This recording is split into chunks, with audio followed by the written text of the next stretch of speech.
بسم الله الرحمن الرحیم د یو نوي پروګرام سره زه یم سید کوي شاګرانو کتونکو دا وخت تاسو ته تازه ترین چې کوم خبر دی د پاکستان او د افغانستان هغه به تاسو سره شریکو. دا وخت موږ سره صحافي کمال شاه صاحب موجود دی. کمال صاحب دا وخت په بارډر باندې سره روان دي د پاکستان او د افغانستان درمنځ په بارډر باندې نښته روانه ده په مختلفو ځایونو کې او که نومونه یې زه واخلم نو د باجوړ نه راواخله تر د شمالي وزیرستان پورې په مختلفو پوینټونو باندې د افغان طالبانو لخوا د څو شیبو نه دا کاروایي روانه ده بلا اشتعال چې دی نو هغه دغه کوي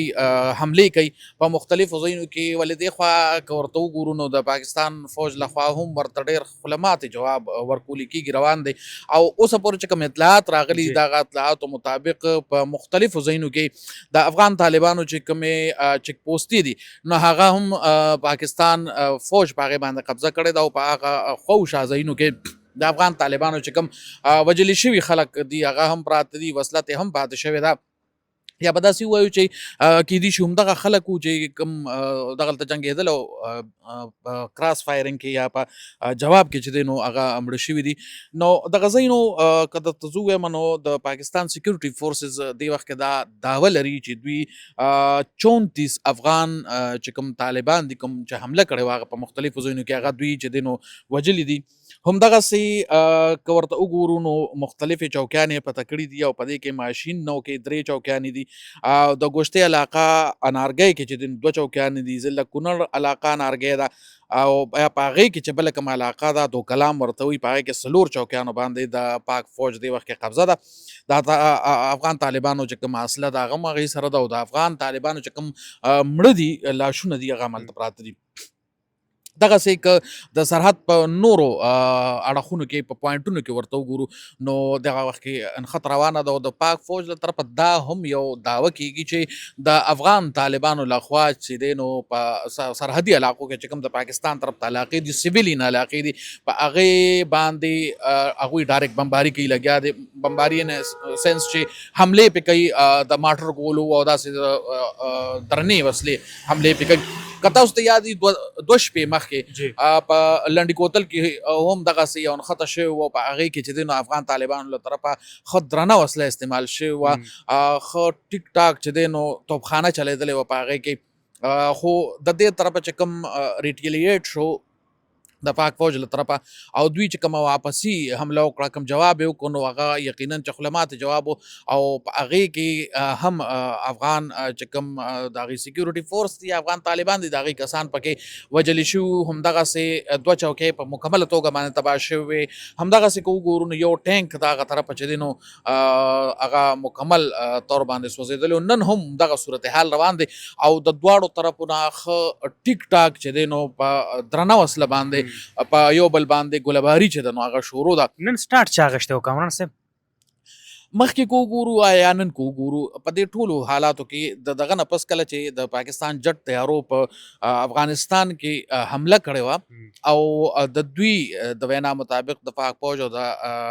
حکومت د وینا مطابق اووه داسې کیمپونو چې په کوم کې ترهګر چې دي نو هلته وو او په هغې باندې دوی حمله کړې وه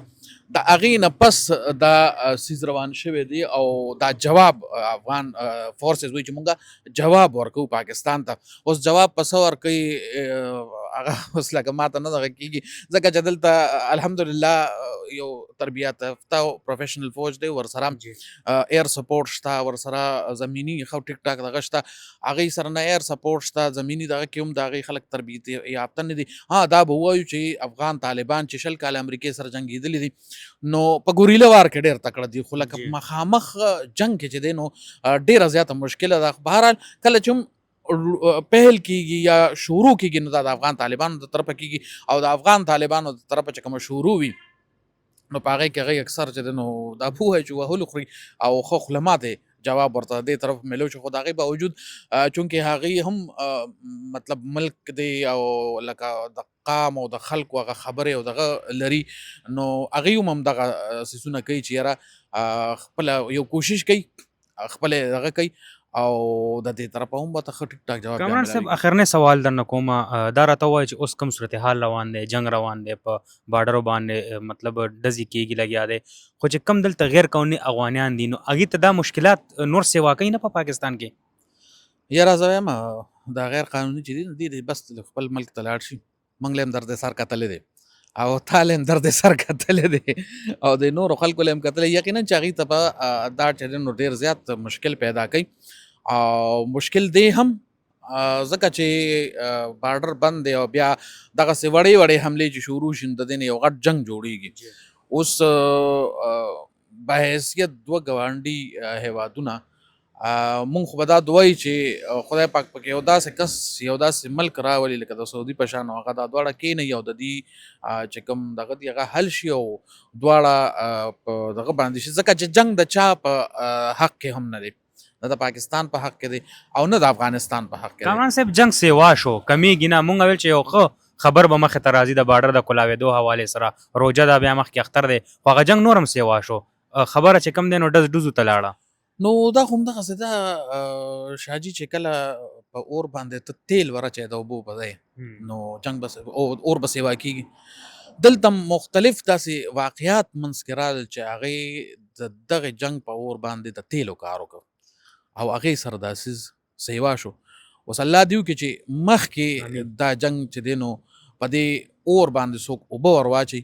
او دا دواړه ګاونډي هیوادونه د دې مشران د دې خلک او د دې حکومتونه په خپل منځ کې کینی او یو منځمې لار داسې راوباسي چې دا دواړه تل عمر دپاره بیا په امن او امان کې ژوند کوي. ډیره مننه کامران صاحب یقینا تاسو ډیره ګټوره جوړه خبره کې ګرانو کتونکو دا و تازه ترین چې کوم اپډیټ دا وخت په بارډر باندې چې سره روان دي هغه تازه ترین اپډیټ چې کوم دی زموږ صحافي کمال شاه صاحب تاسو سره شریک او الله دې وکړي څنګه چې کامران صاحب په خپل خبرو کې ویل چې یو داسې ملک دی پکې مخې ته راشي چې دغه جنگ ختم کړي او دغه جنگ نه هیڅ هم نه جوړي هغه پاکستان دی یا افغانستان دی خو پاکستان ورته بار بار افغانستان ته دغه وینا کړې ده چې د افغانستان خوره دی د پاکستان خلاف نه استعمالېږي کچېرې د پاکستان خلاف استعمالېږي نو د هغې به سخت نه سخت جوابي کاروایی کېږي دا زموږ نانې پروګرام در بل پروګرام پورې مالا او زما ټیم لره کی اجازه د لوی الله پامان.